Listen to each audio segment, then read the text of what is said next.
Alright, so back for round 2. Now, the question we were asking is, where do we go from here? As a quick recap, we looked at Bohr's model. We started to see how he figured out that we have these exact fixed energy levels. Now, we looked at light and what type of light is actually released when the electron comes back down. Remember, the further the electron travels, the more energy is going to be released. Now, let's move ahead, because from Bohr, we went into our good buddy, Schrodinger. Now, Schrodinger's idea was, he wanted to actually describe the relationship or the behavior of electron and hydrogen. Bohr's model it got us to a point. What do I mean? Well, after a while, we started to realize that Bohr's model only worked for hydrogen. That doesn't really help us when we start looking at the entire periodic table of now what we know, 118 elements. So we had to start looking at a different method. Now, similarities.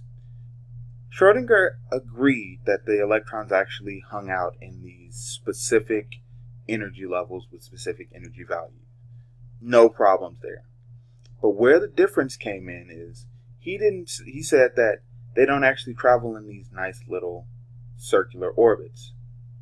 That would cause too many problems. So he started to do some experimentation of his own. Most of Schrodinger's work, though, was actually a calculation. Now, if you're trying to look at it and saying, okay, how do you do a calculation in chemistry without actually doing an experiment? Well, he found a way. Remember, he's a physicist, so this is what he does. Now, we say that Schrodinger's model is a probability model, meaning this is the best place where you'll usually find the electrons. And based on his graphs, these are the actual things that we began to see. When we looked at the electrons in the 1s orbital, this one being for hydrogen specifically, we noticed that it took the shape of almost a sphere. The darker the area that we see, the further or the higher probability, that we'll actually find the electron in that space. As we move out, notice what changes.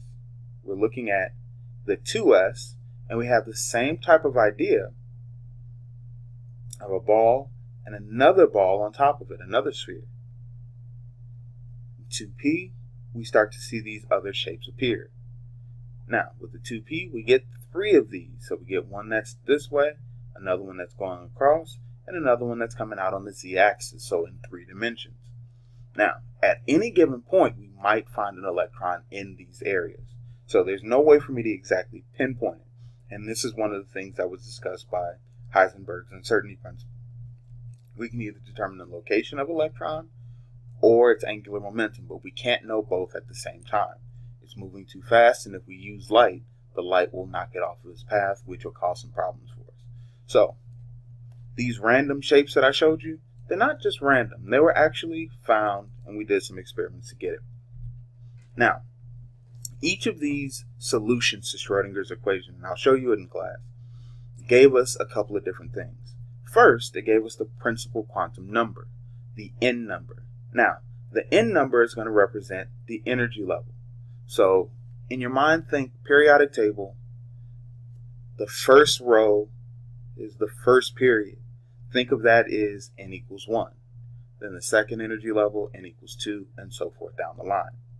Now, these are like the big levels that we're sort of looking at. But if we stop there, we'd be stuck where Bohr was. Now, what he actually found was that the electrons or the atoms themselves actually had some other layers that were there. So, when we looked at n equals 1, it only had an s orbital. We only had one place where things could go. But once we got beyond that, we started to see that, hey, we have some other orbitals that are here that electrons can hang out in. So that's where we enter the p orbital and the d orbital and the f orbital. Okay? This is a little summary of what we're looking at and the maximum of electrons that can actually fit into these areas. So if I'm looking at n equals 1, we just have the 1s orbital. And again, like we discussed in the last unit, maximum of 2 electrons hanging out there. When we get to n equals 2, we have 2 types of sublevels. We have an s and p orbitals, maximum of 8. 3, we get 3s, 3p, 3d, 18 electrons. So we should start to see some relationship between how the electrons are arranged, where they are in the orbitals, and the structure of our periodic table.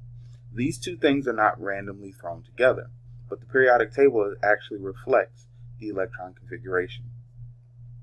Now, as we continue to go, you notice we get to n equals 4, and now we're entering some other territory. We have our s, p, d, and f orbitals playing a role.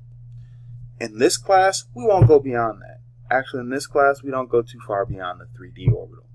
But for those who will move on into AP and to other levels, you'll start to see that there is a bit of a relationship between them. Now, back to electron configurations. And we talked about this. I just want to give you a little bit of a rundown, just a refresher. Remember, we had 3 rules that we're going to use. We had Aufbau, Pauli, and Hund's rule. Now, Aufbau, again, think electrons are lazy. Lazy electrons. They remind me of me when it's time to run.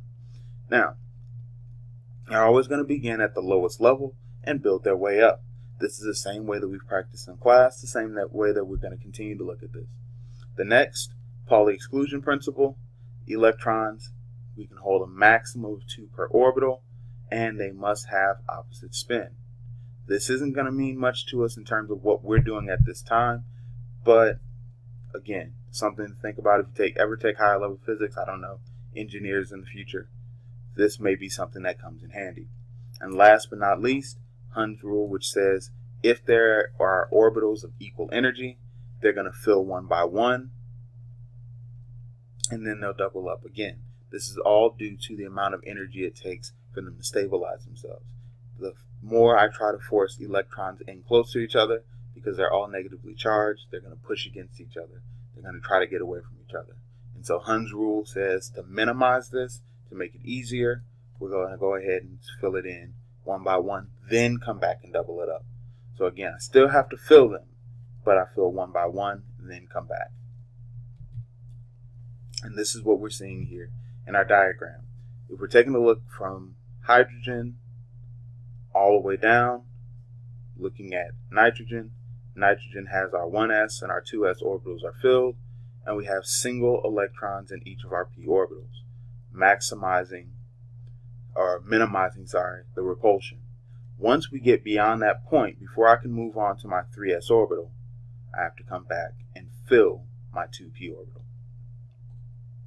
And this is what we're going to see as we continue moving down towards neon and sodium.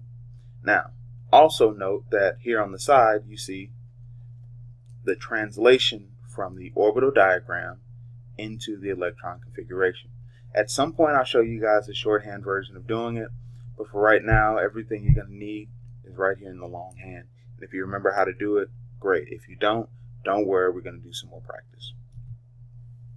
Now, for those who realize writing out an orbital diagram every single time, you'll probably say, Baldwin, you're trying to kill me. But again, just a reminder, what is the electron configuration actually made of? Well, we said the first thing is going to be the energy level. So this is going to be our